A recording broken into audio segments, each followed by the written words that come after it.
এই মানুহঘৰ চিনি পাওঁ এখন গাঁও হয় মহাশয় ইয়াত সকলোৱে সকলোকে চিনি পায় গুড তেন্তে মানুহঘৰত থকা ছোৱালীজনীকো চিনি পাবি পাওঁ ইহঁতৰ কিন্তু এজনী নহয় দুজনী ছোৱালী আছে ডাঙৰজনীৰ নাম কাঞ্চন আৰু সৰুজনীৰ নাম কুহি কাঞ্চন কুহি ৱাও ঐ সৰুজনী কিমান ডাঙৰ হ'ব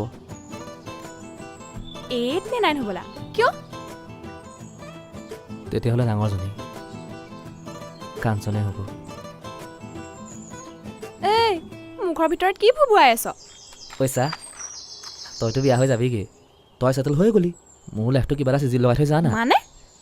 মানে কাঞ্চন আৰু মোৰ তই কাঞ্চনক ক'ত দেখিলি দেখিলোঁ আৰু সেইবোৰ বাদ দে তই কাঞ্চনক বিয়ালৈ মাতিছ নে সেইটো ক ৱা কিয় নামাতিম আকৌ আজি গধূলি গাঠিয়ন খুন্দালৈ মামীকৰ লগত আহিব চাগে গাঠিয়ন খুন্দা এই গাঠিয়ন খুন্দা নহয় অ' গাঠিয়ন খুন্দা অসমীয়া বিয়াৰ এটা নিয়ম মানে ৰিচুৱেল হোৱাট এভাৰ ঐ তই কাঞ্চনক ফোন কৰি আহিবলৈ ক না প্লিজ ক না কপিনে কচোন তই আৰু নকলে মোক শান্তিত বিয়া হ'বলৈ দিবিনে হ'ব বল এতিয়া thank you thank you thank you thank কি ইউ কৰিছ তইহে মোৰ ৰিয়েল ফ্ৰেণ্ড নমা বুলি কৈছনে নাই মানুহে দেখিলে মোৰতো বিয়া ভাঙিবই লগতে তোৰ সেই কাঞ্চনে তই প্ৰপ'জ কৰা আগতে তোক ৰিজেক্ট কৰিব তেতিয়া কিন্তু মই তোৰ ডিঙিতে ওলমিম মোৰ বাহিৰে তোৰ আৰু বেলেগ অপশ্যনো নাথাকিব আৰে নাই নাই দেই সেইটো ৰিস্ক ল'ব নোৱাৰি আৰু তোৰ লগত কি কলি তই ঐ সেইবোৰ নহয় মই ক'ত পলাও গাত লাগিব দুপাম